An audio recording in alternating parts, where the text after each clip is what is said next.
Hola a todos, mi nombre es Mariana Suárez Palacio y el día de hoy para la rotación de dermatología hablaré acerca del vitíligo. Bien, para abordar el tema comencemos definiendo qué es vitíligo.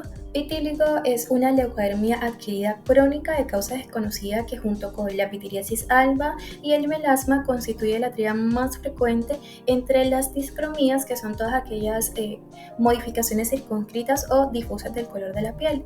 Entonces, en este trastorno de la pigmentación se van a presentar unas lesiones características que son máculas acrómicas, las cuales aumentan usualmente con el tiempo y que derivan de la pérdida considerable de los melanocitos, que son todas aquellas células epidérmicas encargadas de la producción de melanina, siendo esa melanina la sustancia responsable del color de la piel.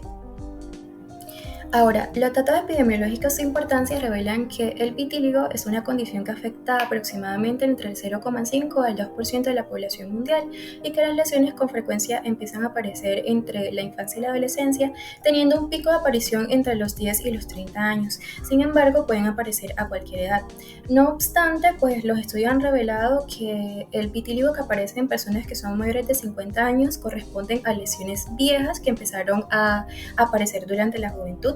Importante tener en cuenta que todas las razas están afectadas y que el vitíligo afecta con igual prevalencia a los dos sexos. Sin embargo, son las mujeres quienes con mayor frecuencia acuden a consulta debido a las secuelas estéticas que esta enfermedad produce, y que el 20% de los pacientes que presentan esta condición tienen un familiar de primera línea que también la presenta.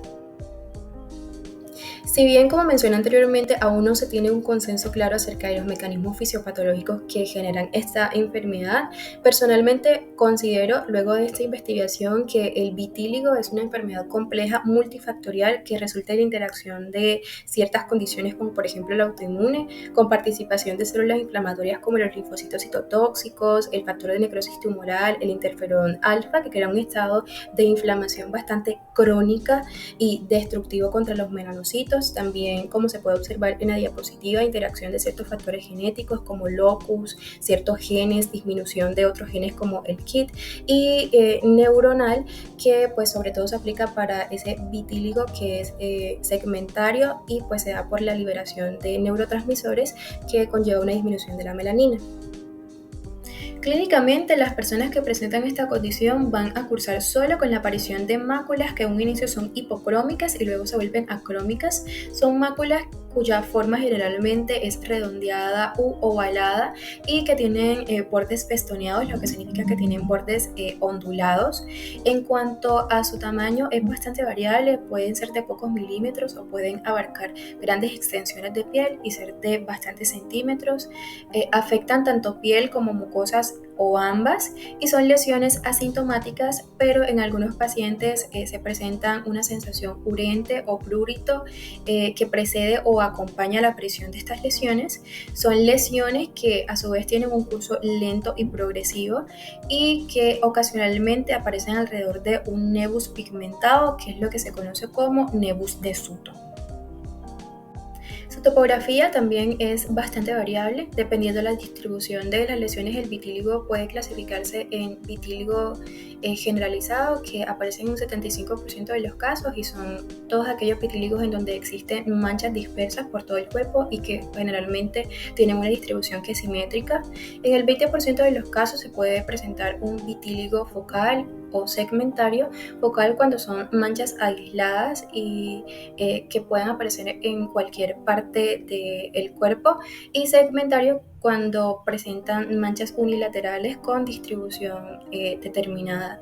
Y en el 5% de los casos es un vitíligo universal, donde es tal grado del vitíligo que son pocas las partes verdaderamente pigmentadas de la piel. En cuanto a los sitios más frecuentes de aparición de estas máculas, son el dorso de las manos, la cara anterior de las muñecas, las axilas, las zonas de la cintura, los párpados, pero también se puede presentar en otras zonas atípicas como el pene, la vulva, la región perianal y periareoral. ¿Cómo se diagnostica esta enfermedad? El diagnóstico del vitíligo es principalmente clínico y pues se va a basar en la identificación de las máculas que mencioné anteriormente a través de un examen físico minucioso. Sin embargo, en caso de que existan dudas diagnósticas, se pueden recurrir a otros métodos como la dermatoscopia, que son métodos no invasivos que van a permitir la identificación con mayor facilidad y exactitud de las áreas hipopigmentadas. Otro hallazgo dermatoscópico es la identificación de hiperpigmentación alrededor de las lesiones como tal. Y también se puede recurrir a la biopsia de piel, que es un análisis histopatológico de esa zona afectada. Se va a confirmar el vitíligo en caso de que exista ausencia de melanocitos y, por ejemplo, hallazgos inflamatorios como espongliocitos, linfocitos epidérmicos, vascularización, etc. En realidad son varias las condiciones que en etapas iniciales pueden producir lesiones similares a las del vitíligo, como por ejemplo las que podemos observar en la imagen, que corresponde a una micosis fungoide hipopigmentada. Otras condiciones como el lupus eritematoso discoide, la lepra, la dermatitis seborreica, la pitiriasis alba, etc., pues ocasiona también lesiones bastante similares. ¿Cómo podemos identificarlos o más bien diferenciarlos? A través de los exámenes que mencioné anteriormente y a través de exámenes mucho más minuciosos, como por ejemplo valoración de las hormonas tiroideas, de anticuerpos antitiroideos, de vitamina B12, de TSH, de glicemia basal y a través también de un hemoleucograma completo. En cuanto al tratamiento, fundamental tener en cuenta que este está basado en tres pilares que son detener la progresión, favorecer la repigmentación y evitar la recaída.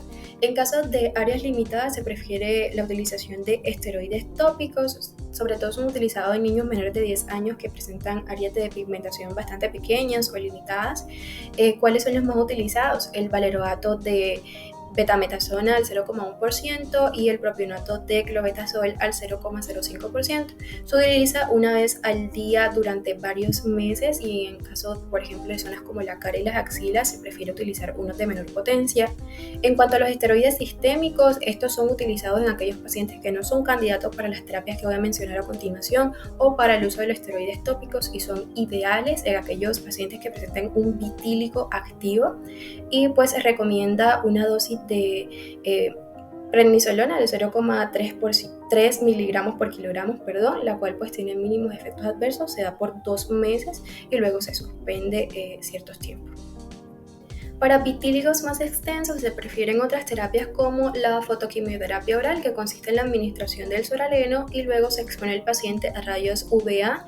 Se ha encontrado una repigmentación hasta del 50% de las lesiones en algunos pacientes y para vitíligos de extensión moderada se utiliza la misma técnica pero a través de fármacos administrados por vía tópica como la quelina, la fenilalanina y el calciprotidol, que es un fármaco utilizado para la psoriasis, pero junto con los inhibidores de la calcineurina pues son bastante efectivos.